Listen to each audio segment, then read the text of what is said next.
আসসালামু আলাইকুম ও রহমতুল্লাহ। নামাজ নিয়ে সুন্দর একটি মজার ঘটনা। একদা হজরত আলী রাদিয়াল্লাহু তাআলা আনহু এর কাছে একজন ব্যক্তি এসে বলতেছে, হে হুজুর, আমার নামাজে মন বসে না। নামাজে দাঁড়াইলে শুধু দুনিয়াবি নানান চিন্তা আসে। হুজুর, আমার এই নামাজ কি আল্লাহ কবুল করবে? তখন হজরত আলী রাদিয়াল্লাহু তাআলা আনহু বলছে, না, তোমার নামাজ কবুল হবে না। তখন লোকটা মনে অনেক কষ্ট নিয়ে চলে গেলেন।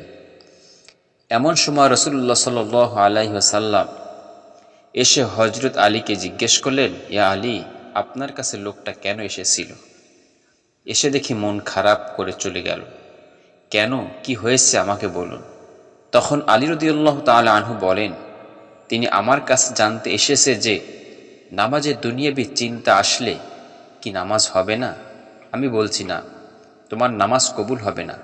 নবী করিম সাল্লাল্লাহু আলাইহি ওয়াসাল্লাম তখন বললেন, ইয়া আলী, আপনাকে আমি একটা চাদর উপহার দিতে চাই, তবে একটা শর্ত আছে। আলী রাদিয়াল্লাহু তাআলা আনহু খুশি হয়ে বললেন, ইয়া রাসূলুল্লাহ সাল্লাল্লাহু আলাইহি ওয়াসাল্লাম, কি শর্ত বলুন, আমি আপনার সকল শর্ত মেনে নিব।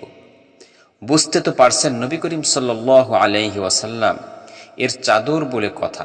তখন রাসূলুল্লাহ সাল্লাল্লাহু আলাইহি ওয়াসাল্লাম বললেন, ইয়া আলী, আপনি যদি এই মুহূর্তে 2 রাকাত নামাজ একনিষ্ঠতারভাবে পড়তে পারেন, দুনিয়াবি সকল চিন্তা দূর করে, তাহলে আমি আপনাকে সেই চাদরটি উপহার দিব। সুবহানাল্লাহ। আলী রাদিয়াল্লাহু তাআলা আনহু বলল, এটা সাধারণ ব্যাপার। আলী তখন নামাজে দাঁড়িয়ে গেলেন আর তিনি নামাজ পড়তে শুরু করলেন। এমন সময় তার মনের মধ্যে শুধু ভাবনা চিন্তা আসতে শুরু করলো, আচ্ছা, আমাকে যে রাসূল সাল্লাল্লাহু আলাইহি ওয়াসাল্লাম যে চাদরটি দেবেন, সেটি কি ফাতিমার চাদর, না রাসূল সাল্লাল্লাহু আলাইহি ওয়াসাল্লামের চাদর? নবী করিম সাল্লাল্লাহু আলাইহি ওয়াসাল্লাম বললেন, ইয়া আলী, আপনি কি খুশু খুজুর সহিত নামাজ পড়েছেন? অর্থাৎ আপনার নামাজ কি একনিষ্ঠ বা দুনিয়াবি চিন্তা মুক্ত হয়েছে? আলী তখন মুস্কি হেসে বললেন, না ইয়া রাসূলুল্লাহ সাল্লাল্লাহু আলাইহি ওয়াসাল্লাম, আমি আপনার চাদর নিতে অনেক কিছু ভেবেছি। রাসূল সাল্লাল্লাহু আলাইহি ওয়াসাল্লাম তখন বললেন, আপনার কি এই নামাজ হয়েছে? আলী তখন কনফিউজ হয়ে গেছে, কি বলবেন। রাসূল সাল্লাল্লাহু আলাইহি ওয়াসাল্লাম বললেন, ইয়া আলী, নামাজ তোমারও হয়েছে, আর তুমি যাকে নামাজ হবে না বলে ফতোয়া দিয়েছো, তার নামাজ আল্লাহ তাআলা কবুল করে নিয়েছেন। সুবহানাল্লাহ। শুনে আলী দুনিয়াবি চিন্তার ধারা নামাজ বাতিল হয় না, নামাজ মহান আল্লাহ তাআলা কবুল করেন।